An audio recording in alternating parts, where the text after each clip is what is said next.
Hi, my name is Stan Humphreys. I'm lucky enough to own this cool little motorhome, and I spend most of the summer touring around Canada, but mostly in British Columbia. I wanted to tell you about one trip I took this summer. It was up to the Sunshine Coast. I camped in a place called Porpoise Bay Provincial Park near a little town called Seychelles. Now, one morning I was walking through this Seychelles, and I noticed everybody was wearing orange shirts and heading to the center of town for some kind of celebration. Now, I'm a little bit embarrassed to say, but I didn't realize it was Orange Shirt that day in Canada, and I didn't know much about what was happening. So after that trip to the Sunshine Coast, I did a little investigating, and this video is a result of that investigation. Now, as it turns out, Orange Shirt Day is September 30th every year, and it's meant to honor and recognize the ongoing implications or impact of Canada's historical policies toward the Indigenous peoples of Canada. Now, I was born in Ontario, Canada in 1954, so if you do the math as I record this, I'm 71 years old. I'm of European descent, obviously. You know, my grandmother was an immigrant from England. So I guess you could call me an old white guy.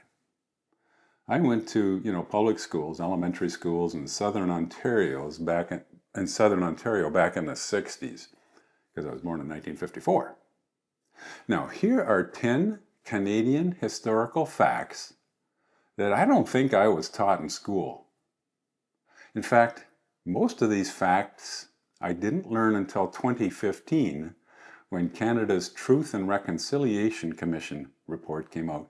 And I don't think I'm alone. I think a lot of people of my generation didn't learn this stuff in school either. So let's get on with it. Fact number 1, the Indian Act. I was taught a proud story that Canada expanded peacefully from east to west without the Indian wars they had in the United States. But I wasn't taught about the Indian Act. Now, it was one of the most impactful and probably most brutal laws ever enacted by Canada's Parliament. That law is 150 years old, and incredibly, it's still enforced today.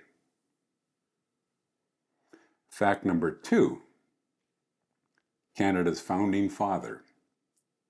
Now, I remember learning that Sir John A. Macdonald became the first Prime Minister of Canada on July the 1st, 1867. He was kind of the central figure among the 36 Fathers of Confederation. But I was not taught that in his second term as Prime Minister from 1878 to 1887, Sir John A. Macdonald also served as the Superintendent General of Indian Affairs.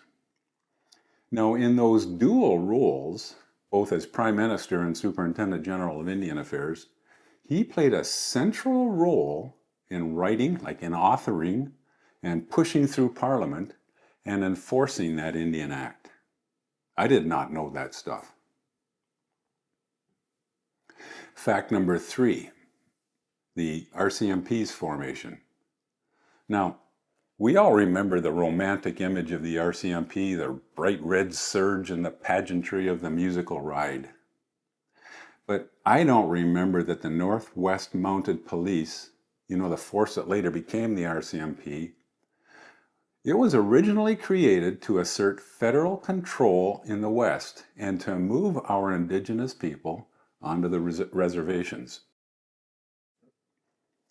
Their main job of the RCMP, the Northwest Mounted Police, was to move these Indigenous people out of the way of European settlement, of European farmers, and to use that term, of European colonialization. Fact number 4, the Indian agents. I got to tell you that until recently, I had never even heard of an Indian agent. I was certainly not taught that the Indian Act created a system of federally appointed Indian agents whose job was to enforce government control, the Indian Act, over Canada's Indigenous people. Now, these Indian agents, they had sweeping powers. Let me tell you, in 1850, there was an estimated 30 million buffalo in Western North America, in Canada and the US. But by the late 1800s, incredibly, only about 1,000 of them remained.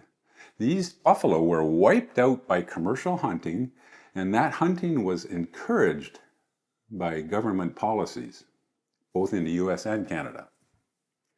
Now, these buffalo had sustained the indigenous nations on the prairies for thousands of years. They used every part of the buffalo, both for food, for clothing, for shelter, as you can see. Now, there's a brutal quote from the 1860s that kind of tells about that era. That quote is, "Kill every buffalo you can. Every buffalo dead is an Indian gone." Now, this isn't Canadian policy, or wasn't Canadian policy, but it may as well have been. Now, with their main food source gone, the buffalo were gone, and European diseases already having killed about 50% of the people, smallpox, many indigenous communities, they became dependent on government-issued rations.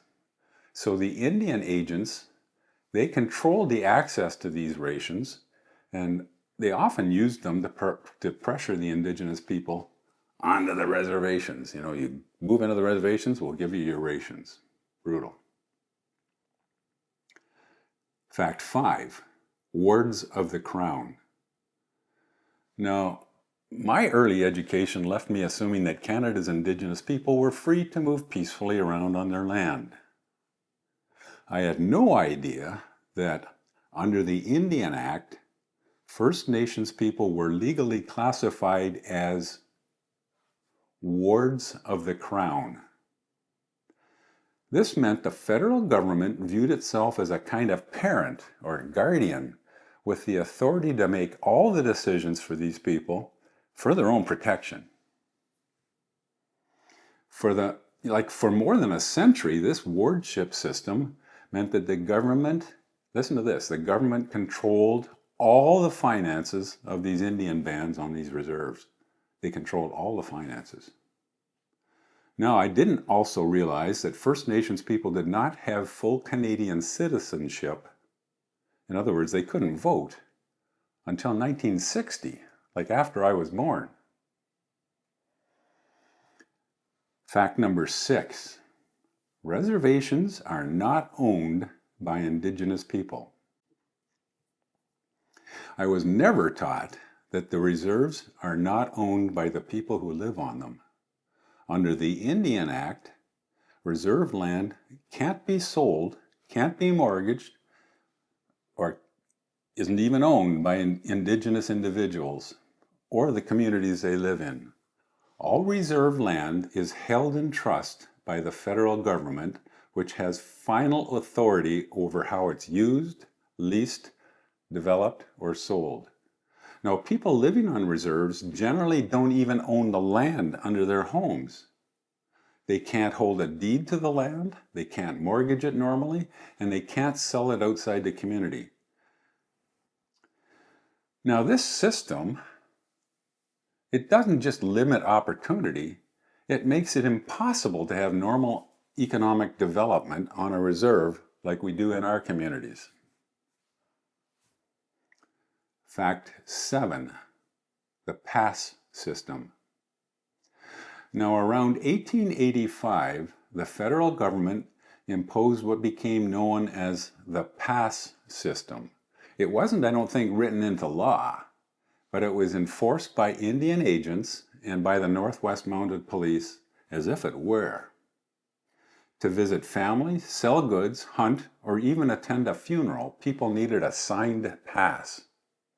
Without one, they could be arrested or forced back onto the reserve.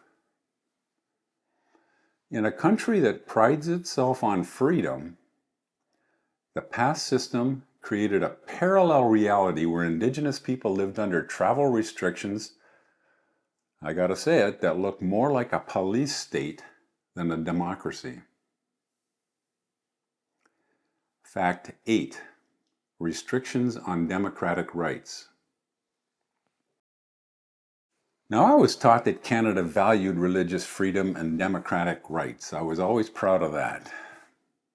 I was not taught that for decades the Indian Act stripped Indigenous people of both democratic rights and their freedoms. Beginning in the 1880s, the federal government outlawed major Indigenous ceremonies, including the potlatch and the Sundance ceremonies.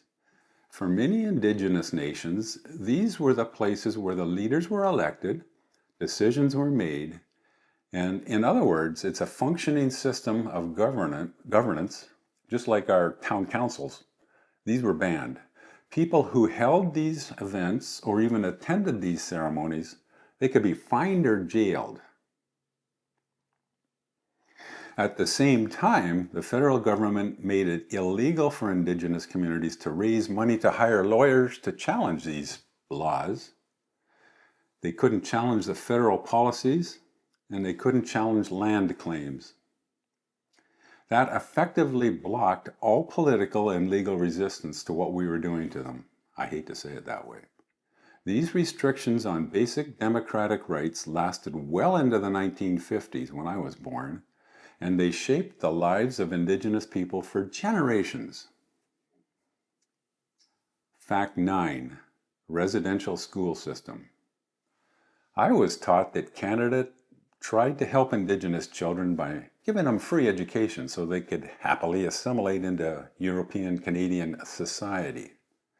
But I was not taught that beginning in the 1880s, the federal government, working with churches, both the Catholic Church and Protestant churches, they created a system of compulsory residential schools that effectively removed the children from their families.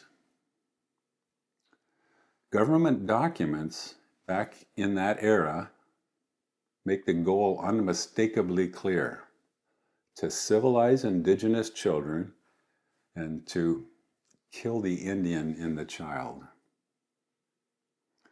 The last federally run residential school didn't close until 1996. I was already 45 years old or something. Fact 10. The Sixties Scoop. I was always taught that Canada protected vulnerable children. I was not taught that while I was growing up in Ontario, heading off to school every day, child welfare agencies were removing Indigenous children by the thousands and placing them in non-Indigenous, in white homes across Canada, the United States, and overseas, and that it was often done without the knowledge or consent of their parents or communities. Now, for most of my life, I assumed these children were taken because their parents were drunk, addicted, or unfit.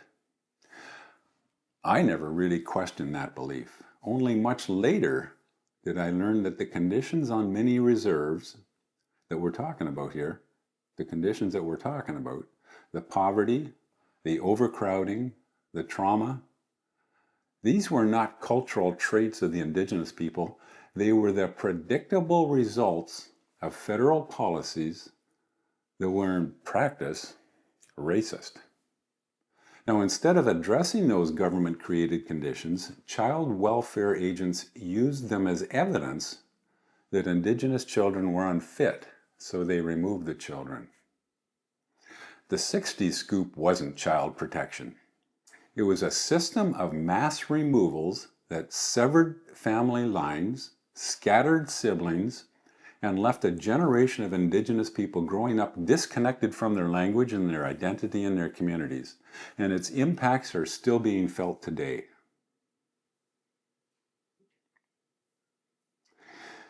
In the 1960s, the schools I attended, the elementary schools I attended, taught none of this. I did learn about racism in the United States, but I did not learn about the federal policies affecting Indigenous people right here in Canada. That omission shaped what I believed about Canada's Indigenous people for most of my life. Hey, thanks for watching.